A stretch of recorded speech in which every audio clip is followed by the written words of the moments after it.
dhammaantiin bahda miidiyaha oo aan idin salaamayaa waanad ku mahadsantihiin inaan idin yeernay oo aqbashay inaad noo timaadaan runtii ma jeclayn inaan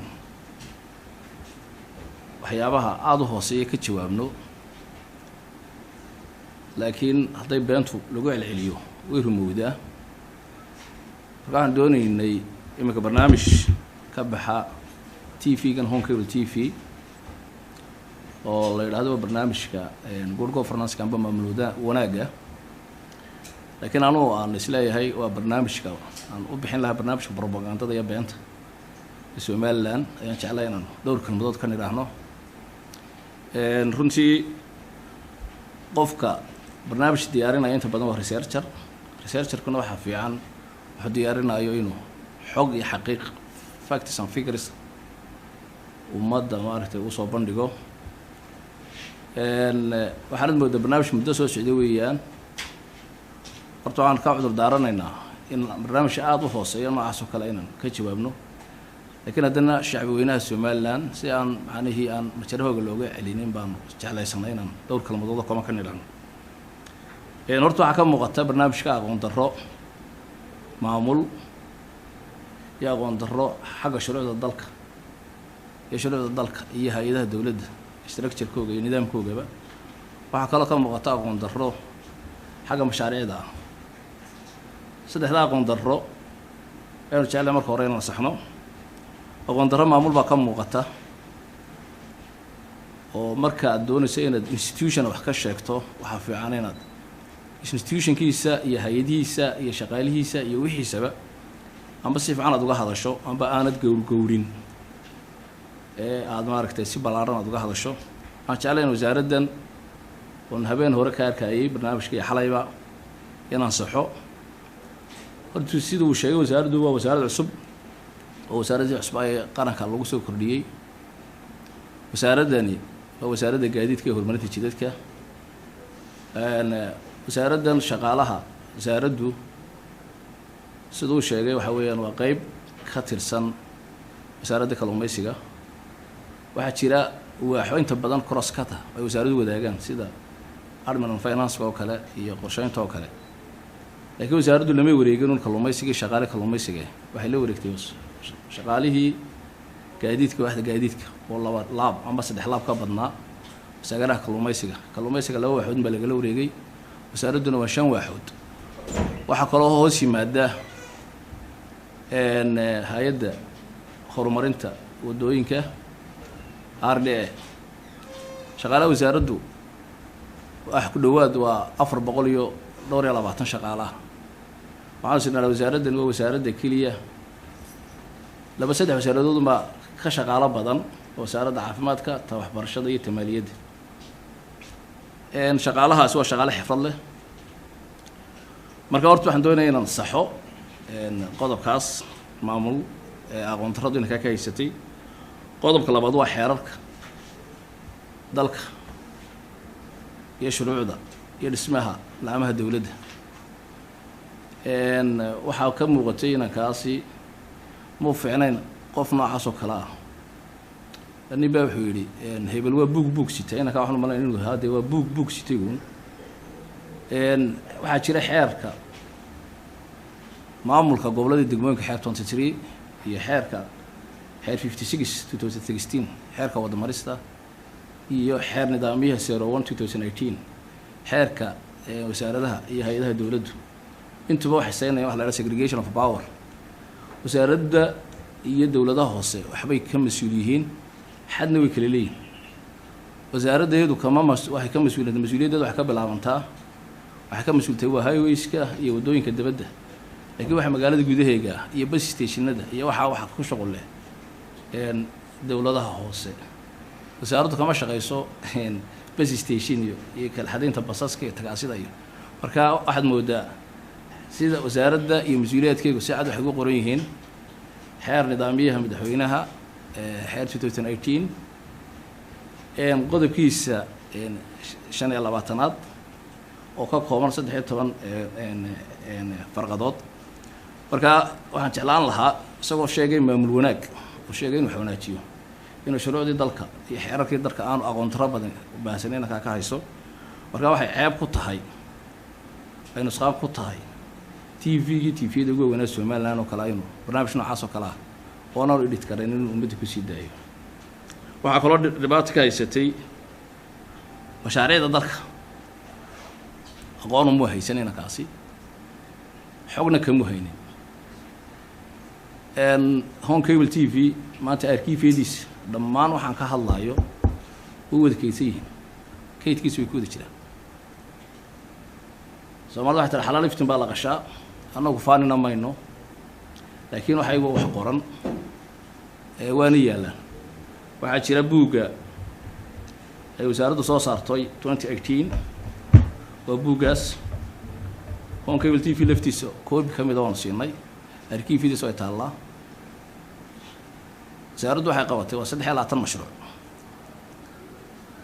ayay qabatay 3 mashruuc halkaas ku qoriyeen sidoo kale waa kan buuggan labaad buugga waxa soo saartay wasaaradda qorsheynta qaranka waa National Progress Report wasaaraddu waxay ku qabatay page number ku leedahay isaguna waa yaala hadduu baahnaan lahaa hadduu research sameeynayo waxaa kaloo jira buugay soo koobtay xukuumaddu oo la yiraahdo waxqabadka 2018 wasaaraddu ay section ku leedahay isla markaas 3 mashruuc way ku jiraan mashaariicda ugu waaweyn ay wasaaraddu qabatay ee ugu ballaaran waxaa ka mid ah oo ogtihiin mashruuca wadada gobolada Sool ee gobolada Sanaag iyo Togdheer ayaa ka mid ah oo sanadkii 2018 wasaaraddu ay dhistay 60 kilomitir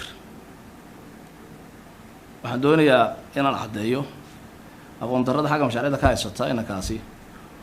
fasalka iyo wadada wax isku haystaa inay isku kus yihiin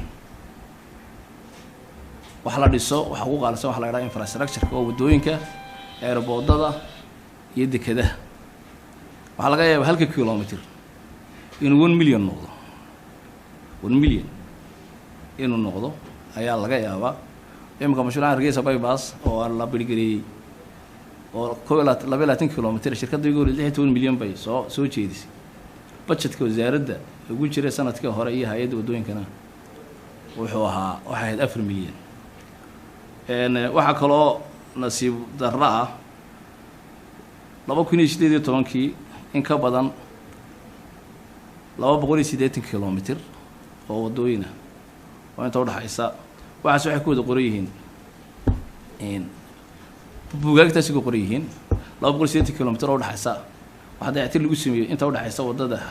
Hargeysa ilaa Burco 280 kilomitir waxa dayactir lagu sameeyay gobolka Sool Tukarraq waxa laga qabtay 280 kilomitir oo ay duufaanta wax yeelasay wadooyinkii feeder roadska ahaa marka kulay waxaan jecelahay iyadoo detail ah halkan aad keli doonto 3 mashruuc waana nin kasta oo koobigiisa oo sawiran doona marka waxaad jirta aqoon darro in ka haysato wax Allah waxa la qabtay ma jirto isagana insha Allah wadayn doona haddaan u soo noqdo miisaaniyadda oo ka hadlay horta waxaan aqoon darro weyn baa ka haysatay wasaaradda structure-ga horaan u sheegay wasaaradda waxa hoos sameeyay hay'adda horumarinta wadooyinka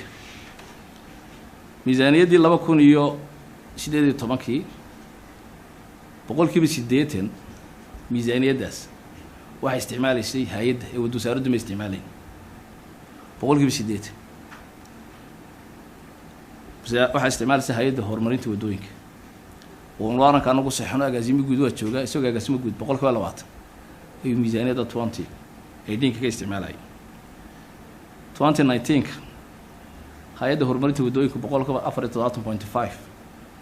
ay isticmaalaysaa waxay isticmaashay waxa horsan 5.5% oo miisaaniyadda kamid ah waxa loogu talagalay mashruuc gobolka Togdheer caasimadiisa Burco oo bariish cusub laga dhisi doono qayb kamid ah imkaan u sii deynay 20% baa wasaaraddu soo hadhay marka hortu waxa fiicnaan lahayd in marka aad ummadda wax u bandhigayso xog fiican oo ummadda ku qanacda inaan waxaagu noqon ceeb iyo ceebeen barnaamijkan waxaan u arkaynaa un inuu yahay barnaamij inay cid ku dhex jirto oo magarasa ah barnaamij propaganda haddii aan usoo noqdo sanadka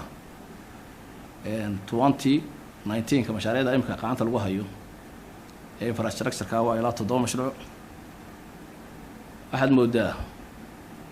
inankaasi Somaliland inuu yaqaano wixii Hargeysa galbeed ka xiga Hargeysa galbeedkayga ha sheegay ma wuxuu iloobay mashruucan weyn ee ka socda gobolka awdal riishka weyn la dhisayo riishka weyn Hamuud inuu ku daray haddii wax kale galbeedkuna hadduu sheegayo wala galbeedku waxa si mala Hargeysa galbeedkaygu buu yaqaana Somaliland inuu ku daray hayd waxyaabaha kale cajiibka ah مشروع جاي سدة هاي ده جاي سدة نجا عاونيسو هرجيسة كلابايد مو إيجين مو درسين دور شهر وأنا كوعلينا دولة بقول كيف طبعا كم ده وأفر مليون مشروع عس لعك أفر بقول كنا $1 وميزانية ده كانوا قرنا سب بقول كيف بس سجال يعني قدرنا بقول كيف سجال ميزانية ده كانوا بقول كيف طنا كانوا قرنا سب مشروع يلا قدرية waxyaabaha kale cajiibka ah mala laba bilood ka hor dalka uu ka maqnaay bil ka hor hay'adda horumarinta wadooyinka waxa loo siibay qalab fara badan qalabkaas ku kacay ilaa $700,000 marka la isku daro tirada guud sanadka loo siibiyay sanadkan qura hadda ma sanadkii 2018 sanadkan 2019 ka 25% kamida miisaaniyadeedii in ku dhow waxa lagu sameeyay qalab ay ka mid tahay agafiyo graderro bulldozers booyado iskarigooyin marka runtii waxaan anagu marka doonaynaa inta aynan iftiimino waxaan ka codsanaynaa TV-ga maamulkiisa iyo madaxdiisaba inay raali gelin 14 minida intii ay hadlayeen la mid ah ay nasiyaan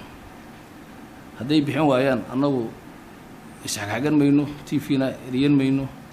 dalku wuxuu leeyahay sidoo sheegay wax jira cadaalad ba shaqeysay kiiskayga isagoo caadi waxaan u gudbin doonaa maxkamadda iyadoo lana xirin way ku dalacamala xarigay waxaan u gudbin doonaa maxkamadda inankaasi isaga markaa wuxuu soo cadeyn doonaa inaan waxba qabanin wuxuu beenin doonaa waxaanu qabanay booran doonaa xog ma jiraan xaqiiqo raadina oo loo diri doonaa marka waxaan jecelahay hadalkayga kooban inaan inta yar aan u iftiimiyo barnaamijkaasina aan soo xasuus leeyahay wuxuu ceeb ku yahay TV-yada qaranka oo kale in wax noocaas oo kale laga sii daayo mashruuca World Bank ma maalgelinayo mashruuca waxa maalgelinaya Africa Development Bank waxaan doonayaa inaan ku sheego mashruucaas hal abuurkiisa waxa lahayd dawladda Somaliland waxaana madaxweynuhu markuu tagay Djibouti tagay uu ka codsaday madaxweynaha Djibouti in wadada wax laga qabto madaxweynaha Djibouti uu ka hawlgalay wuxuu sameeyay inuu ka codsado wadada in loo dhiso Africa Development Bank waxa ka wada codsaday dawladda Ethiopia iyo dawladda Djibouti iyo dawladda Soomaaliya markii dambe qayb ka noqotay maadaama Soomaaliya aan ka mid ahayn wasiirada maaliyadda ee Africa Development Bank ay mashaariicda saxiixa inaga Soomaaliya waxay noola mid tahay Ethiopia oo kale waxay noola mid tahay Djibouti oo kale ida mashruucana waxa wada saxiixay saddexda dal maadaama inagu aanan ka mid ahayn Africa Development Bank shaqadiisa iyo hawshiisana Soomaaliland gacanta ku haysta oo ogtiin anaga halka ku baahinay wax lagu baahiyay sharaydadeenna wax lagu baahiyay page-ka wasaaraddu ku leedahay mashruucaas ee lagu baahiyay dadkii ma korsantanka kan laakiin totally waxay dawladda Soomaaliland kala socotay ma jirin saasi ku kala duwan tan anaga gacanta ku hayna Ethiopia iyo Soomaaliya iyo Djibouti mashruuca wada saxiixeen maadaama ay qayb ka yihiin Africa Development Bank wasiiradooda maaliyadda Ethiopia ka saxiixday iyo Djibouti saxiixday miyaguna kala mid yihiin fulintiina inaga leeno fulinaya saddexda dal la iska kaashanay kanna saasay weeyaan haddana soo noqdo barnaamijkan TV-gu wuxuu leeyahay maamul buu leeyahay editor buu leeyahay wuxuu leeyahay maamul barnaamij kasta iskama baxo de ma waxaynu odhan karnaa been intaa leeg oona ciid qacan ku lahayn iyo tv-ga qaran tv intaa leego tvdii ugu horreeyay somaliland laga sii daayay marka anagu waxaanu isleenahay uun dee far baa ku jirta haddii maxaa loo sii daayay wax kasta waxaan caddaynaynaa been inuu yahay inuu been yahay beentana tv-ga sababta loogu sii daayay dee kolley anagu waxaanu danaysanahay un inay farkaloon ku jirto amba ha noqoto maamulka amba ha noqoto shaqaalaha mashruucan imika GI sadho ina la wado midowga Yurub qayb ka yahay waxaa la yidhahdaa SRMP baa la yidhahdaa Sustainable Road Maintenance Program baa la yidhahdaa Somaliland baa inta badan annagaa saxiixa heshiiskaas Soomaaliyana ma saxiixdo arrinkan arrin cusub buu ahaa sidaan u sheegnay dowladda Soomaaliya way siyaasadaysay dabeedna maadaama ay siyaasadaysay annaguna waxaan aragnaa wax la siyaasiday inaanay Somaliland shaqo ku yeelan doonin insha Allah dola ka dhigo